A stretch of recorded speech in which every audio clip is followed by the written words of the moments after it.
All right, Steve Wood, recovered alcoholic. Welcome to the Great Rally Book Study.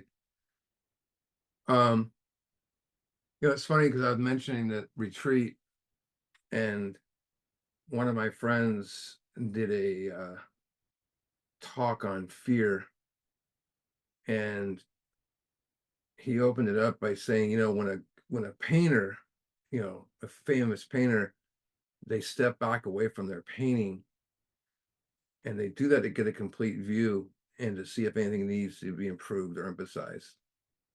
And that's, you know, what we need to do, step back from our daily routine and look at the direction of our life. So I can ask myself like questions like, who am I? Why am I here? And the journey to know who we are is begins with step four. Step four is all about becoming aware of what we need to let go of. So I can properly do that in step six. And that's so I can have a new life. Meaning we cannot have a new life until we let go of the old life we have. And if we don't do that, all we're doing is managing the same old stuff, you know. And I mean, I always tell sponsees, you know, how well do you manage your resentments? How well do you manage your fear, your guilt, you know, their sex conduct? You know, I mean, the only way I know how to handle that stuff is remove it is 4 through 7. And so what happens rather than seeking the values of self, greed, money, power, sex, and all that, we ask that, we look for God, what true value is, and with God's value work through us. And that's when life becomes more clear. I get answers, and it's those little hunches you've always had anyways, but now you're getting better ones and deeper ones and more clear. It's like cleaning a window so you can why do you clean a window of your car? So you can see more clearly out of it, you know so that's when life all of a sudden shifts from what's in it for me to love and concern for others, service. So tonight we're going to look at the last part of the inventory, sex conduct. And you got to realize with sex, there's a lot of ignorance and misunderstanding, and society's very, it's a tight-lipped thing. It's like a lot of people, it's very hush hush, and people, especially in today, want to find out what's all being discussed and everything. And it's some homes it's never discussed at all. My home, it wasn't growing up. But if you look at like our current educational system, sex education's avoided because they don't want to offend people. So a lot of times sex education is up to personal experiences. Growing up, I mean, the church hammered me and everyone else with laws and idealistic standards to live by. And that's cool, but it didn't teach me, or at least I wasn't there for it, teach me how to maintain those standards. Um, just don't do it. It's if you know if someone says they have a sex problem, the only solution offered by self-help groups is abstinence.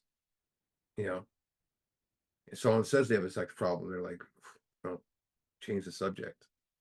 I mean, like people asked, some guy asked me earlier today, so what are you discussing at the book study? And I'm all, oh, sex conduct. He's like, oh God. This is a person that's, knows the big book up and down. But it's like, if you think about at the fellowship hall when there's a big book discussion meeting and we read through fear and everyone's got something to say. And then you get to sex. And okay, who wants to speak on this paragraph? And crickets, silent. And they say, oh, page 69, everyone gets a chuckle out of that, right? But they treat it as a joke. And sex conduct is serious because it's never looked at, examined, so so you have no idea of the role it plays in your life. I mean, I remember just being surprised that there was a sex conduct inventory just because I didn't think it was that. It was my secret, and so people have no idea I had no idea what the role it played. And so therefore I had no clue what drove it. So I had no clue what it was instincts. And the sex instinct is a very powerful instinct. even more powerful when misdirected, because you got jealousy, you got suspicion, you got anger, feuds, breakups, all sorts of things. We hear others get what we want, we over pursue it, we get involved with the wrong people, stuck with the wrong people, have it at the wrong times, for the wrong reasons, a lot of times for the wrong reasons, and we become dishonest, hiding sex relations. If we don't get what we want, we get resentful. I mean, one of my friends said it best is, we find someone we love, get together with them because I don't want to be alone, but then you're gonna go out and find other people to have relations with on the side, and that's where it becomes it's so backwards. But a lot of it's finger pointing and blame revenge. But in the end, most people are very discontented with their sex life. It can be better, it can be this. And if you go to 12 and 12, page 44, I think it's towards the bottom.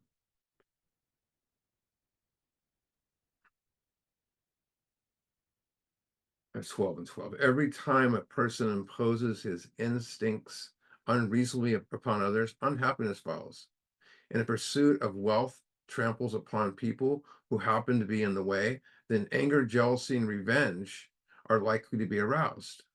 If sex runs riot, there's a similar uproar.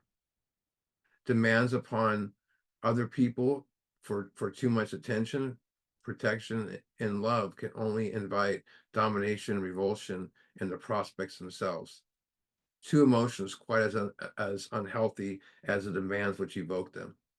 When an individual's desires for um, prestige becomes uncontrollable, whether it's at the sewing circle or at the international conference table, other people suffer, often revolt. This collision of instincts can produce anything from a cold snub to a blazing revulsion. In these ways, we are set in conflict not only with ourselves, but others who have instincts too. That's the instincts in collision right there. So, I mean, from my observation, that relationships often cause many to relapse, um, especially people getting in new relationships and early on, because they still have the same old ideas and behavior. I've had people do amazing 4 and 5, do 6 and 7, start making their amends, getting a 10, they're doing good on 11, sponsors, things are going all right.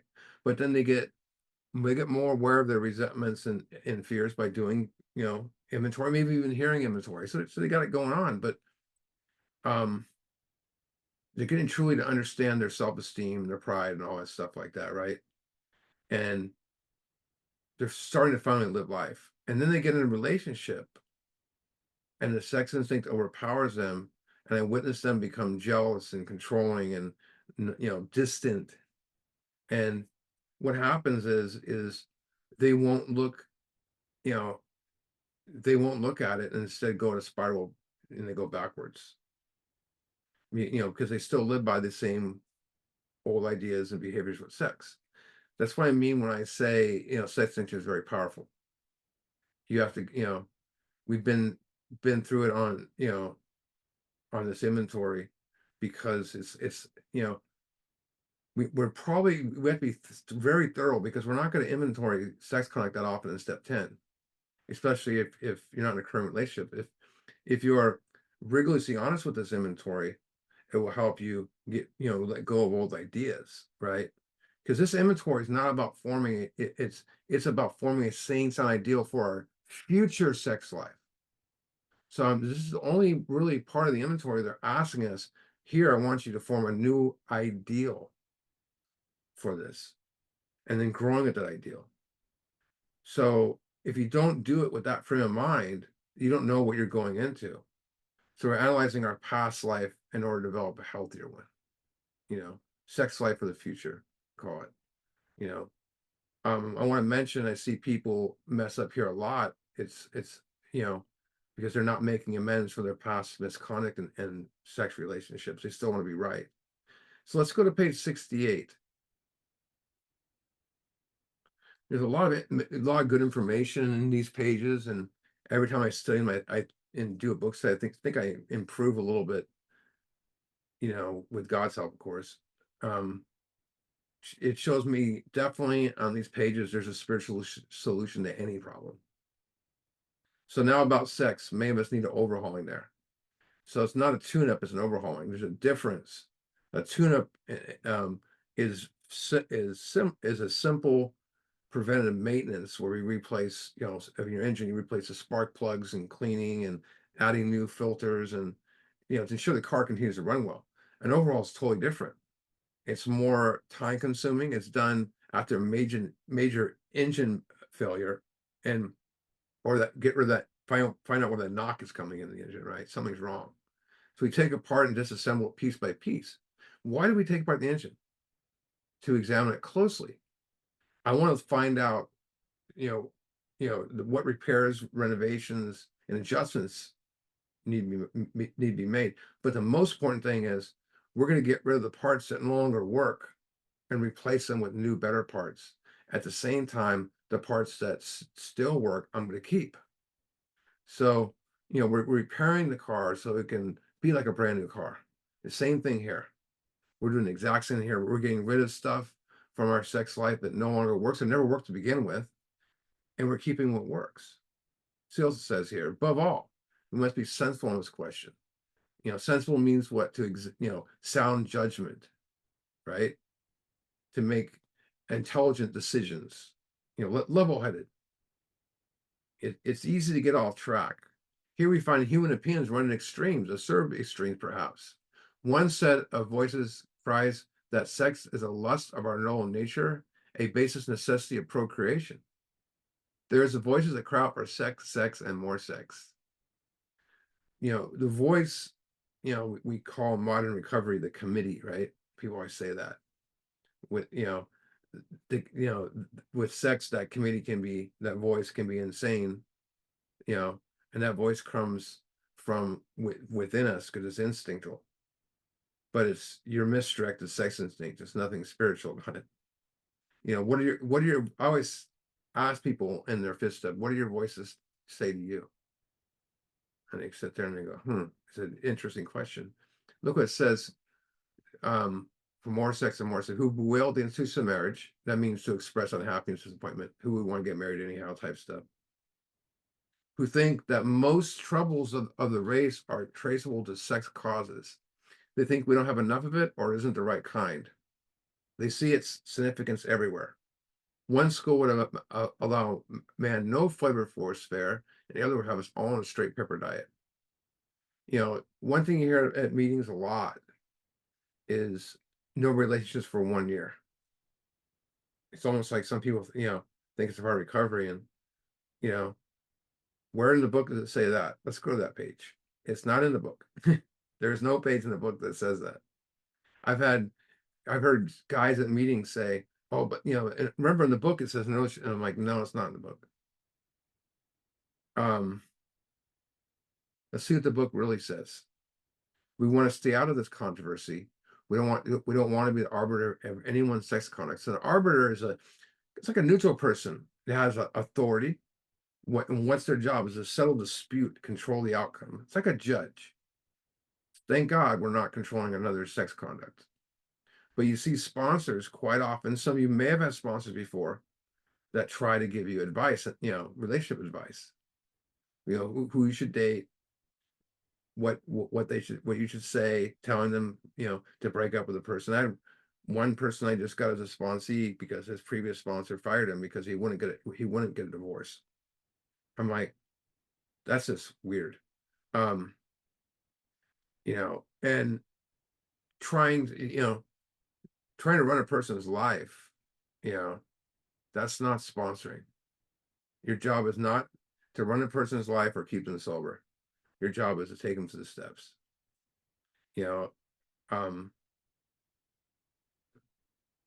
you know, that's when a person is saying break up this person or don't get it. I mean, that's not the message. That's just a mess. You know, for instance, I struggled with relationships my whole life, and I failed at some and many in the past. Meaning with relationships, I'm still a work in progress. I'm not the right person for relationship advice. So I'm not going to tell you how to have one. And no one in this book that does it tell us after, anywhere in the book that to run our life anymore. Why would I run yours and tell you what to do? See what it says here. We all have sex problems. Who has sex problems? We all do. Kind of to the point, right? We'd hardly be human if we didn't. It's a big question. What can we do about it? That's a real question right there. And here's what he tells us to do. We reviewed our conduct over the past. You know, so when I'm reviewing something, I'm doing it careful with intentions to establish change. I'm examining something. I want to find something, right? I'm going to put up a slide here, and it looks similar to the inventory that we've been using so far. Oops, is the wrong one. That one. So I'm going to point out some things by when I read this paragraph. So this is just like it. So this one's a little different.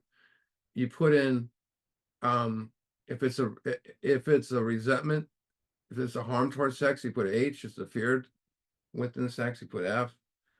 Resentment R. And I always tell my sponsees, I show this to them first, so when they go to the other ones, they're not going to get sex stuff confused. Yeah, and then so how do we gather all this stuff together? So let's see what this book says. Reviewed our conduct over the years past. So, and then so now he's going to say where we have been selfish, and so we're looking at the last column on here. Where we've been selfish, and that's tending mostly my own needs, a little interest in other people. I don't care about other people. Where we've been dishonest, acts of lying, stealing, cheating, deceiving. Where we've been inconsiderate, right? That's a lack of thought and concern for another person's feelings. And then he says, whom did we hurt? So that would be over here in column 1. In, again, many people think sex conflict is only about who we hurt. So let's see as we go through this if there is fear and there's resentment.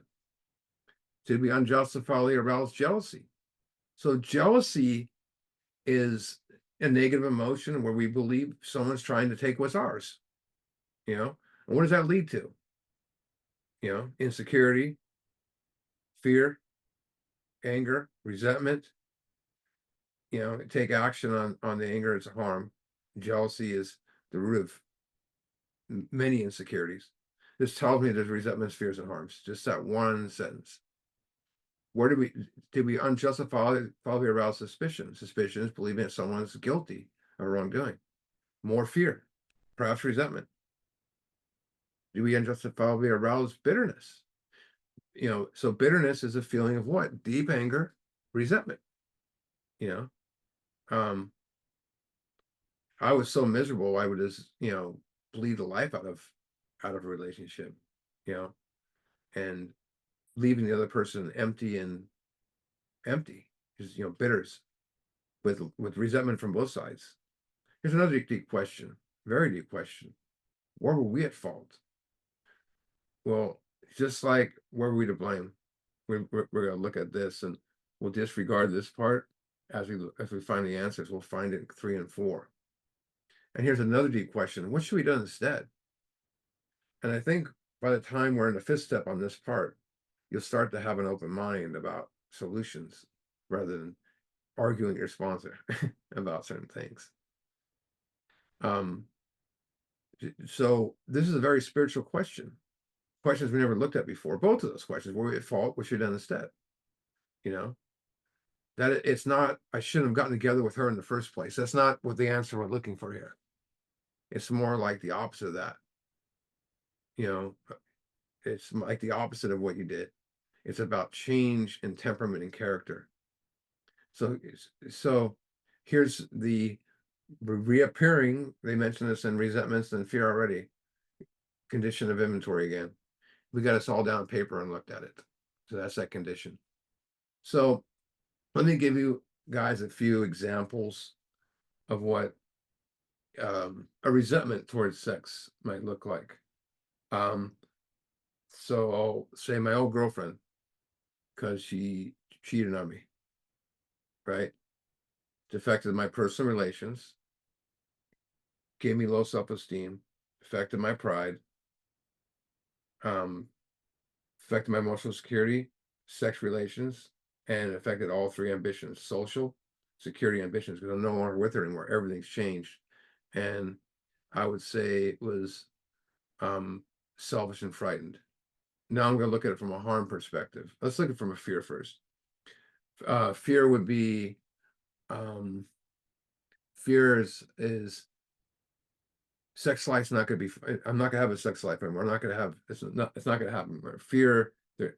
Fear. A better one. Fear of not getting a sexual relationship, having a sexual relationship. Um, doesn't really affect my personal relations, but it's going to be more in the self-esteem aspect, maybe low self-esteem thinking about it because it's a fear, but it affects my pride because I don't want people to know about it, emotional security, and then not only affecting sex relations, but it's just my social security and sex ambitions because it brings fear and selfish and fright. Now we get to the ones that we'll see a lot of on here is the harms. So I'll put one in here for me. Um, I stole my friend's girlfriend away, basically. And what, you know, it's a long story, but I put, the harm was to my friend, stole his girlfriend. Did it affect our personal relationship? Yes.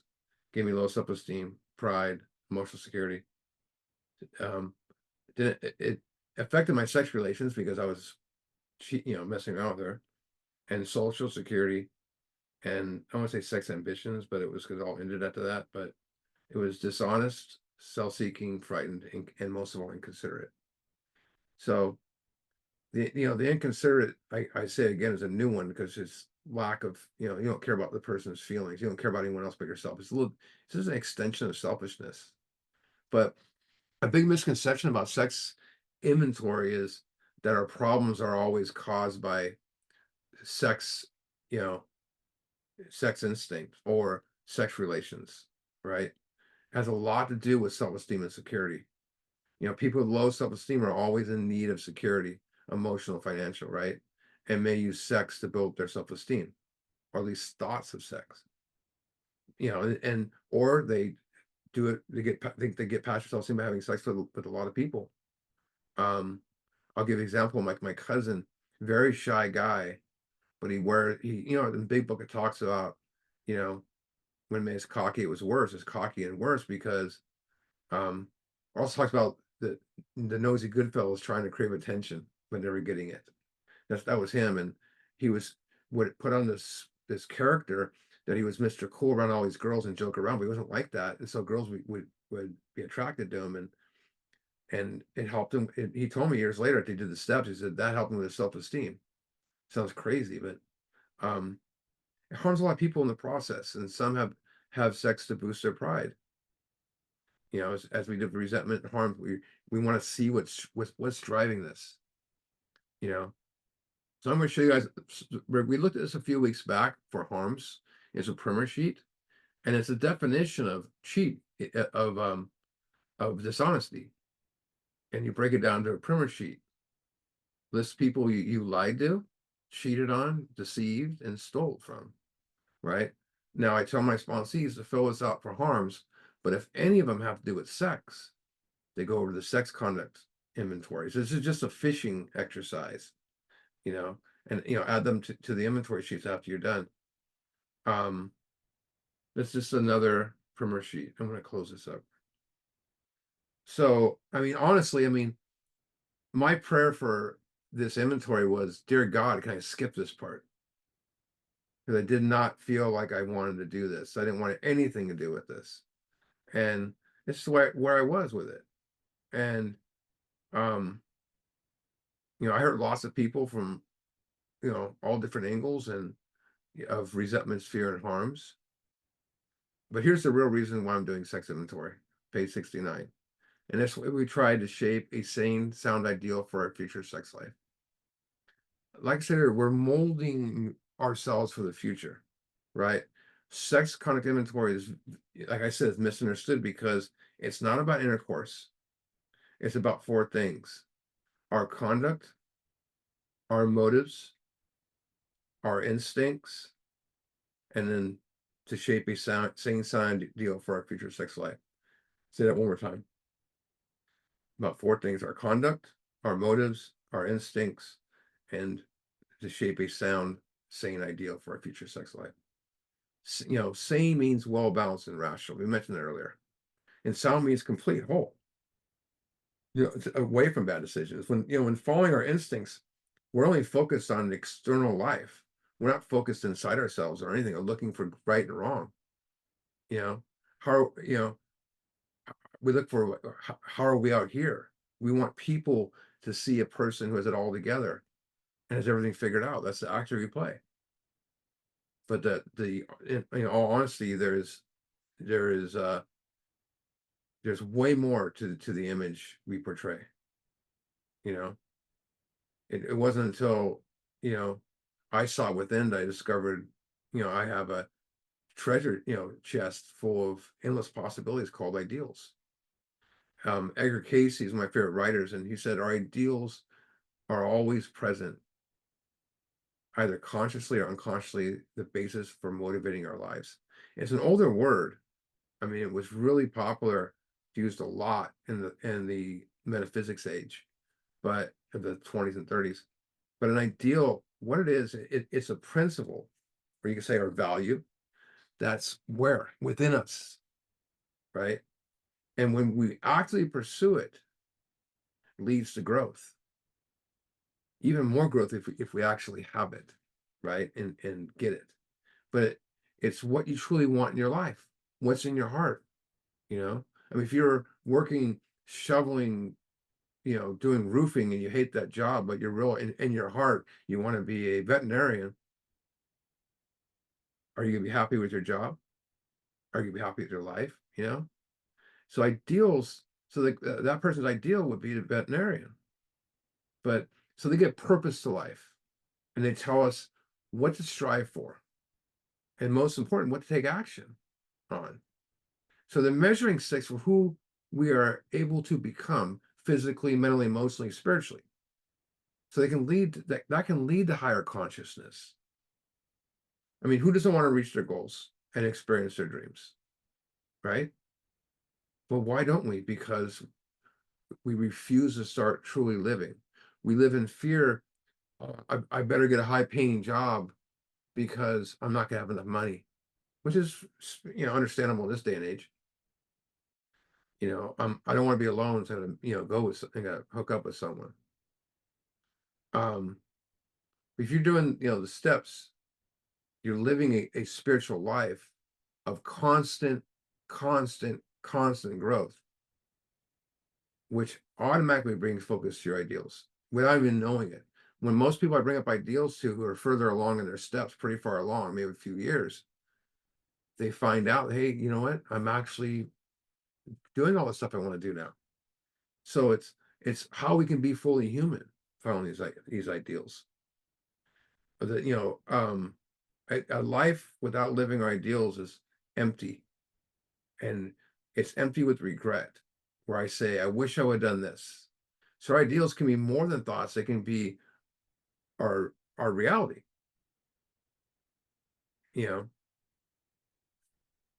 Why do I need a sane, sound ideal for my future sex life? It's because it was insane, which means untruth, unsound, unhealthy. I didn't have a sex life. I just had encounters with people. It was empty. And if my head was on straight, I would have never been with them in the first place. But I didn't care about getting to know anybody. It was just me. So here are some vital directions. We subjected each relation to the test. So the important word there is each. It didn't say we subjected the worst relations to a test. It didn't say some, it says each. That would mean everybody, was it selfish or not. So we're looking at all of them, all sex relations. Relations are, that could be affairs. It could be it can be a marriage. It could be affairs. It could be one night stands. It could be old girlfriends. It could be, friends with benefits, failed relationships. That My grandparents used to say failed relationships are one night stands because everything, anytime you meet someone, it's a potential relationship. So here's another primer. I'm going to share this with you guys. This one is a really good one. It's more than a primer though. Let me see if I can. There it goes. Zoom it up a little bit. So I have the person write down all the relations that they can remember. Some have a lot, some don't have as much. It doesn't really matter, you know? So you list your relations, and then it has a question, where had I been selfish? So you put Susie Q down, and you write, where I've been selfish? Or you can change the was I actually, was I dishonest? Was I inconsiderate? Somewhere you probably were. Jealousy, suspicion, or bitterness? Whom did I hurt? So you're to go through these, and some of you may not have that bad stuff on there, but you know, um, and then you move those names that you believe that you need to inventory in the sex conduct over to the sex conduct inventory. It's just another fiction exercise. When I first did this, I used to just I used to have them do on binder paper, write all the relations, and I found when I was pointing out to when they were telling me who they hurt, I found it was better for them to figure that out, not have influence on them. If that makes sense. I'm going to stop. So there's more questions you can dig up to write down. For instance, in the 12 and 12, if you go to the bottom of page 50 in the 12 and 12, it has more stuff that we can turn into questions. Bottom of page 50, 12 and 12, when and how and just what instances did my selfish pursuit, that's drive or my instincts of sex relations damage or other people or me? So that's answered on the inventory. What people were hurt and why? Here's some questions. Did I spoil a marriage and injure children? So basically, did my sex relations damage other people, such as my family, my children, maybe even others' families or other people's children? Right? Interesting. Did I jeopardize my standing in my community? That's like, a pride question. So it'll be answered in the inventory. Just how did I react to such situations? Whom did I hurt covers that. How did did I burn with guilt that nothing could extinguish? I think, who did my hurt covers that as well. Or did I insist that I was the pursued and not the pursuer, thus absorb myself? This question is best answered, in the fourth column of the inventory, the last column, selfish and all that. How have I reacted to frustrations in sexual matters? I think that's all the questions, all the whole inventory. When denied, here's a question: did I become vengeful or depressed? It's that's you'll probably find some resentment ones in there, or even harm. Vengeful. Did I take it out on other people? It goes with the question: whom did I hurt? If there was rejection or coldness at home, did I use it as a reason for promiscuity? It's a question, if there was rejection, did you go out and cheat? Oh, I did. You'd be surprised. So more questions are on 52 on the 12 and 12. Middle of the page on 52 that starts with looking at both past and present. Page 52, 12 and 12. Looking at both past and present, these are more deeper questions. What sex situations have caused me anxiety, bitterness, frustration, or depression? So, write that as a question. What sex situations have caused me fear, resentment, frustration, or depression? If you answer yes to all those questions, put them down, add them to it. It's all, how free do you want to be? How deeper do you want to go? Appraising a situation fairly, I can see where I have been at fault. We see that in column 3. Did these perplexities beset me because of selfishness or unreasonable demands, or if my disturbance was seemingly caused by the behavior of others? Why did I lack the ability to accept conditions I cannot change? Sounds like the Serenity Prayer. Why do I lack the ability to accept conditions I cannot change? Page 69, big book. So this is the ideals prayer. We ask God to mold our ideals. That's an interesting concept, because if I tell you early on, find some ideals, you're going to find stuff you want, but you bring those ideals and have God mold you with them. And what else? Help us live up to them.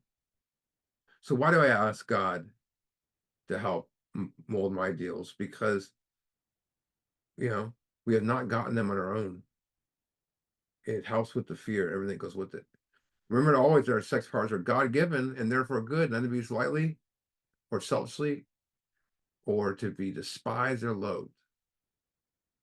The only relationship advice I might suggest to a person, I suggest to a person, is write out their same sound sex ideal. So we can bring these ideals either into our current relationship or for the future one. So I'm going to put up that slide. Hold on, give me 1 second. So this is a part of inventory that um I used to attend this guy's book study in San Francisco, and he put something together like this. It was very powerful. We kind of tweaked it over the years, but um when I say we, by the way, we have I do book studies out here, and there's a few of my sponsees and friends that do book studies as well. We're always we all kind of like work with each other. I sponsor you, and one sponsors me, so it's like we kind of figure this stuff out. And this is a cool one. So this is, if you look on here, like 99 and 12 and 12, you don't have to go there. It says, talk about getting to know someone spiritually, mentally, emotionally, and physically last. I remember my grant sponsor said I lived life backwards. First it was physical, then it was emotional, then it was mental.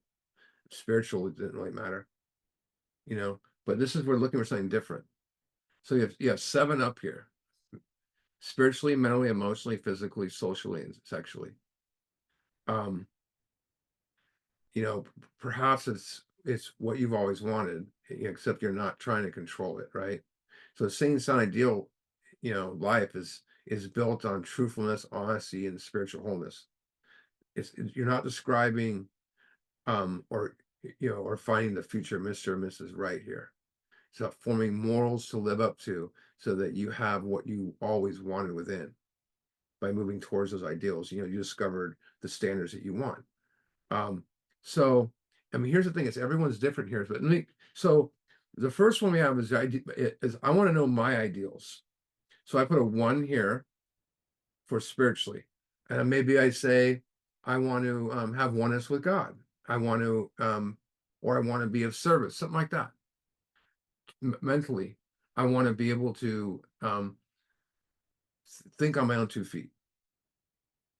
3, emotionally, I don't want to, you know, I don't want to be over emotional on people, or I don't want to, yeah, something like that. Physical, I would say for that part, I'm looking more at myself. I want to be in good shape. I want to be, strong and stuff like that. Socially, I want to be, I want to interact with others without fear. Security wise, I'm looking at, since emotions already discussed, I'll look at material. I want to have enough money to live on and be comfortable. Sexually, I want someone that maybe I make love to or can connect with. So that's me. So how's the ideal partner different? It's we do this so we can know ourselves a little bit. Then I write down the same thing. So I'm gonna tell you what I wrote down originally. 1, I wanted someone that loved all, that just had that love all attitude. And I realized I wanted that my whole life.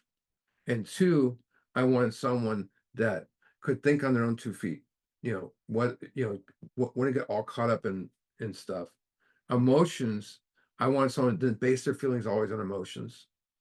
Physical, I wanted someone that was comfortable with themselves, no matter how they looked, or whatever. Wasn't obsessed with how they looked. 5, I wanted someone I could take home to mom and dad. My parents hated every person I ever brought home. They were scared of them, you know.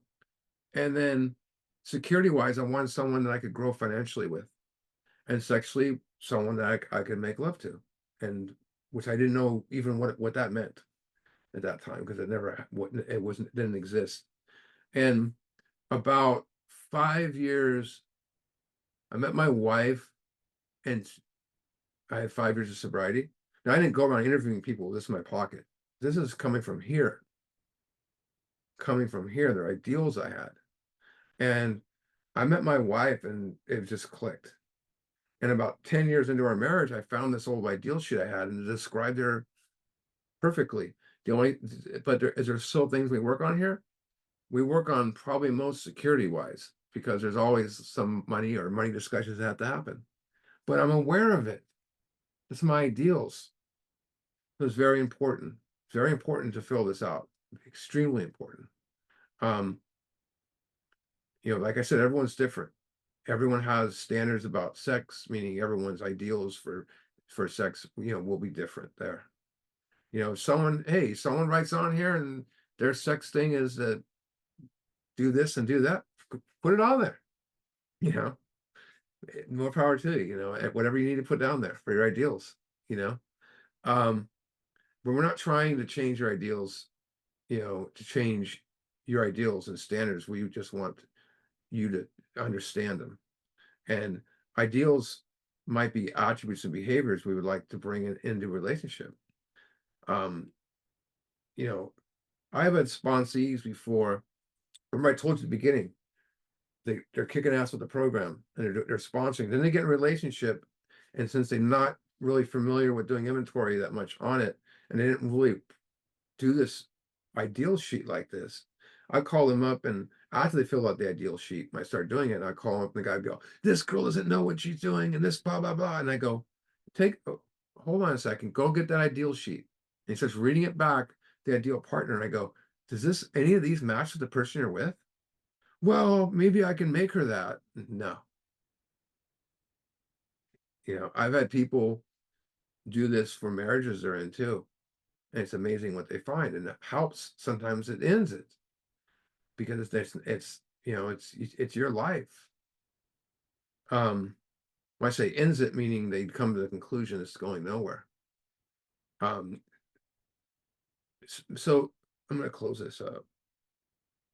Oh, I think I did. Um, you guys saw the sheet up there, right?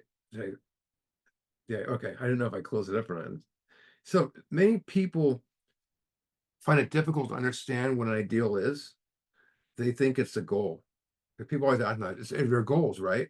An ideal is not a goal, but it's our reasoning for pursuing goals. So let me explain it better. It's a central focus of our goals. It's like the nucleus of our goals. And so my goals provide the attainable and measuring steps to achieve the ideal. So the goals of a person are the components to get it. Um, so let's just say I want to cure cancer, right?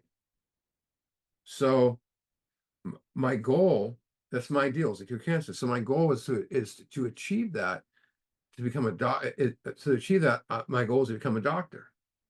To do that, I must get straight A's in high school and get in order to go to college. And then I must get grades in college well, so I can get accepted to medical school. But my discipline and dedication to my academics make me excel at the top of my class, making myself a stronger person. So you see, the goals I use to achieve the ideal change my life. So that's the goals. So if I have an ideal, like I'll give you an example. Mother Teresa wanted to change the world. She couldn't feed the people and on the street she lived on because it's illegal. So her goal to do that was to become a nun.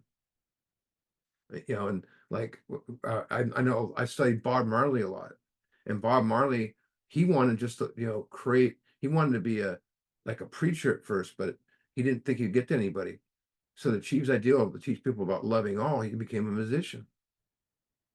So these ideals come to access your life. In other words, our life, our happiness, and meaning revolve around our ideals.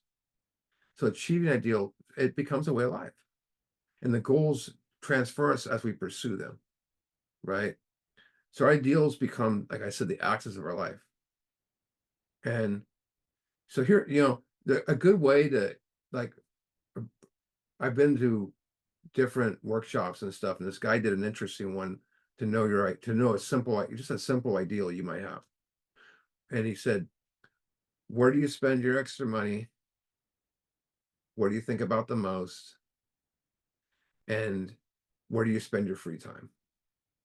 And for me, I look at that and I go, I spend my free time with my kids. I spend my extra money on my kids. What do I think about the most? My kids. So my kids are are my ideals. I want to have a relationship with them. So I'm gonna do goals to achieve that ideal, that relationship with my kids. Some people that might be something different, you know, but somewhere you discover it. So, I recommend to bring that ideal sheet you've never done before into your step 11 and start journalizing on ideals and see if you're doing what you want to do in life, and say you have an ideal to, you know what, I want to be happy, or I want to be more free. Well, what's your goals to achieve that? Let's go back to 69. Whatever our ideals turn out to be, we must be willing to grow towards it. So of course, talking about just the sexual ideal here. But I think even that it's not just like sex ideal, it's all of them. We must be willing to make amends where we had done harm. That's one way to get to our ideals, provided we do not bring still more harm in doing so. In other words, we treat sex as if we would any other problem. So how we deal with every problem? Here's another prayer. So I deal with any problem. In meditation, we ask, that means pray. We pray that we should what we should do about each specific matter. Now, here's a condition: the right answers will come if we want it. Or you could even say, the right answers will come if our house is in order, right? And each specific matter, right answers will come if we want it. God alone can judge our sex situation, counsel what other person is desirable, but we let God be the final judge. We realize that some people are as fanatical about sex as others are loose. We avoid hysterical thinking or advice. So it's right there. So it says, let God be the final judge, not your sponsor, not your spouse, not other people, not whoever is around you, your AA friends.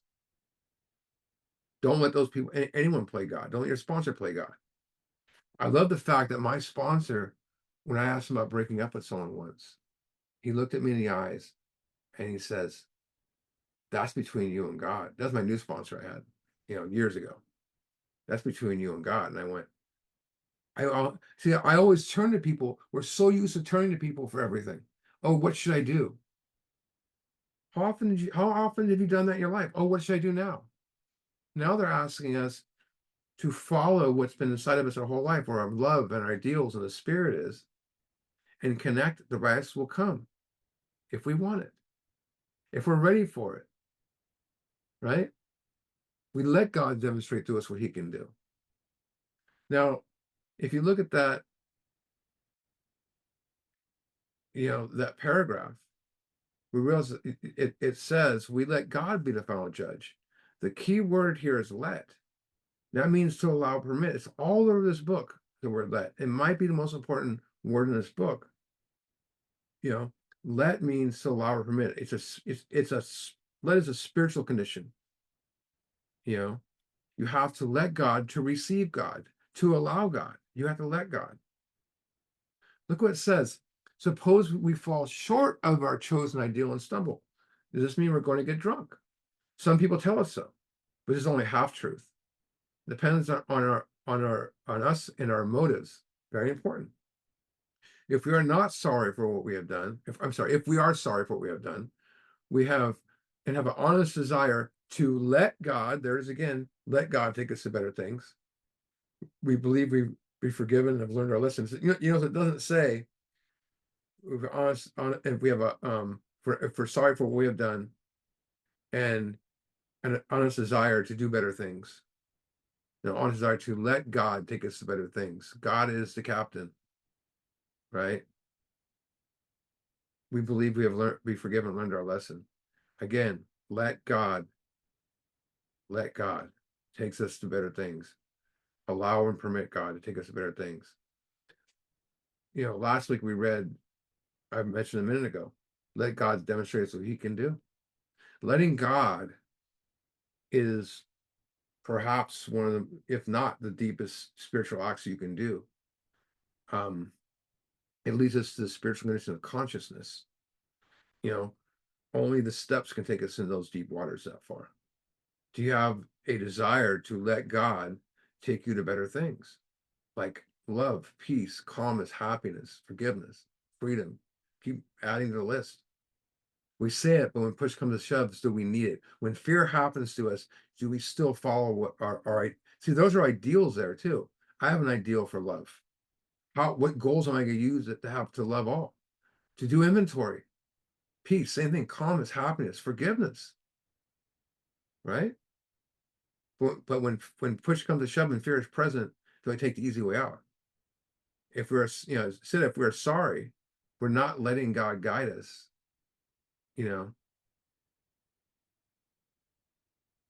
We're going to talk about this letting God in a couple weeks, because in step 6 it says, "Are you now ready to let God remove everything you admit is objectable?" That's the most important question. We're doing all these steps from 4, 5, 6, 4 and 5, the ability to do step 6. Every steps. Now here's a very important warning. If we are not sorry and our conduct continues to harm others, we are quite sure to drink. He seems pretty certain there, doesn't he? And he backs it up. So Bill he rarely says in here, I mean, like, it's like Silkworth saying, these allergic can never safely use alcohol in any form at all, straight to the point. And Bill's saying here, if we're not sorry, our conduct continues to harm, we're quite sure to drink. Why? Because they did this stuff. They knew, the stuff that they screwed up on. He's very certain. He says, we're not theorizing. These are facts of our experience. Pretty deep there. If I'm not sorry, I'm not letting God guide me. So I'm living on instincts rather than God. I'm harming, I'm resenting, I'm living in fear, and I'm drinking again soon. That's what he's saying. If we let God, we get led to better things. If not, our destructiveness continues. What else would happen? Right? To sum up about sex, we earnestly pray. So earnestly means honestly. We honestly pray for the right ideal, for guidance in each questionable situation, for sanity and strength to do the right thing. If sex is very troublesome, we throw ourselves harder into helping others. We think of their needs and work for them. This takes us out. This takes us out of ourselves. It quiets the imperious urge. I mean, fill in the blank there what that means. When to yield would mean heartache. To yield that urge. So that imperious urge is an overpowering, dominant, demanding desire for sex. And yield means what? To give up under pressure. And we know what heartache is. It's a very intense emotion where there's suffering. Maybe it's the loss of a loved one, losing a loved one. It could be divorce, could be breakup. It's all stuff we drink over. 49 fixes this stuff. So he gives us 4 things to pray for there. The first one was we pray for the right ideal, so we can connect to the ideal, right? If these ideals are hard to conjure up. You have to do some two-way prayer with this a lot too, and really think about it and pray and look at it. Pray for the right ideal. We pray for guidance in each questionable situation, right? So we can make the sane decisions. We pray for sanity. Why do I pray for sanity? So I can see the truth and know where I'm at. Be honest with myself. And 4, we pray for strength and strength to do the right thing, so I can stay spiritual, right? The best definition for spiritual I ever heard is to do the right thing. It's a great direction here. Sex is very troublesome. We throw ourselves harder than helping others. We think of their needs and work for them. That's new thinking from when I first read it. It's the last thing I ever thought. We've been through our personal inventory. We've written down a lot. What's a lot? 10 pages, 30 pages. No, it's the best of your ability. Don't let a sponsor ever tell you, oh, you don't have enough or it's too short. No, it's the best of your ability. It doesn't have to be Bible sized or 300 pages. You never know, it could be. Remember, we're going to keep doing inventory. More will be revealed as time goes on. Since we have listed and analyzed our resentments to begin to see, comprehend the fertility and the fatality. The fertility is a sense that no matter how much you work at something, nothing good can happen out of it. And fatality is death. And death in this book is a lot of it's cycle drinking, but it's even worse here. We have commenced, that means begin, to see the terrible destructiveness. So another way to look at that is we've become aware of their terrible destructiveness. Awareness is the key. Step 4 is about awareness. We have begun to learn tolerance, patience, and goodwill towards all men, even our enemies. We now look at them as sick people. There's that compassion we talked about a few weeks back. When you have compassion, you're aware. The only way to have compassion is be aware of your emotional pain, and you start seeing it in others because you overcome it yourself. You're aware of it. It's because of aware of instincts. When we start having that compassion, we are beginning to experience that entire psychic change. That's what it talks about, kicking into gear. We have listed people we hurt by our conduct and are willing to set matters straight. That means step 9. So many, like I said at the beginning, many refuse to make amends to their exes. I know a very, very spiritual man got a divorce and refused to make amends to his ex. And I just saw him go on a downward spiral and die miserable. And, what they call non-assisted suicide, whatever, basically just didn't want to live anymore. And he got so much back into drinking. There's a guy I used to do book studies with. He's, sponsored me one time. There's an old saying, if you do this, you get paid spiritually every time. But if you don't do this, you pay the price. And we paid the price way too much. Right? And sometimes paying the price while you've been sober, doing the steps is worse than we paid the price in the past, because now we know where we're at. And the price we pay is going back out. And this book, Marie said, we're not theorizing, these are facts of our experience. Quite sure to drink, he said. In this book, you'll read again and again that faith did for us, we cannot do for ourselves. We hope you are convinced. There's that word again, convinced, certain. We hope you are certain now that God can remove whatever self-will blocked you from him. Certain means without doubt. Being unblocked. So he's unblocked means he's talking about the end of the spiritual malady. Entering into the consciousness, practicing 4 through 9 in step 10, to stay in that fit spiritual condition. Living in the world of spirit in step 11, and dropping your knees every morning. Who can I serve today? Who can I help? We recover from sinking hopeless state of mind and body. We overcome from malady to wellness. I thought when we stopped drinking that it was the beginning. Like step 1 was the beginning, but then I thought, walking my first meeting was the beginning. I thought raising my hand was the beginning. Right? I heard that for many years. The beginning was, I wonder what it was. The big book finally told me we made it a good beginning. If you've already made a decision, step 3, and inventory your grocery handicaps, step 4, you've made a good beginning. Now, a lot of people misinterpret things in the big book, and Bill likes to use different phrases. Grocery handicaps is all the stuff you're writing down in your inventory. I know people that sponsor people and they say, well, you do your resentments, fears, harms, sex conduct, and you write a list of your grocery handicaps. No, it's all that. So he says, if you've done that, you made a good beginning. So it's right here, what the beginning is, step 4. That being so, you swallow that some big truths about digest some big chunks of the truth about yourself. I'm gonna read one last thing out of 12 and 12 that kind of sums all this up really well. In 53, first paragraph. But it is from our twisted relations with family, friends, and society at large that many of us suffered the most. We have been especially stupid and stubborn about them. Straightforward. The primary fact that we fail to recognize is our total inability to form a true partnership with another human being. Connection, right? It's about connection with others. Why do you think it says in the fourth step, personal relations? 4 and 5, I discovered I never had a relationship with anybody.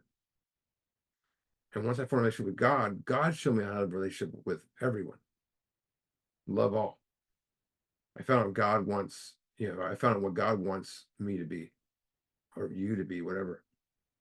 So step 4 is this opening doors to a new way of life. And remember what it said in the 12 and 12, it's a spiritual axiom. Every time we are disturbed, no matter what the cause, there's something wrong with us. And I in other words, the only thing could possibly wrong with another person is my thinking. That's because nearly every single emotional problem is seen in a case of misdirected instincts. So step 4 begins the connection to awareness of instincts. We see our misdirected instincts as the root of our troubles. Right? If I'm the creator of my problem, I can't fix the problem. That's why you do 4. So 4 is about finding out who you are and who you're not. Very important.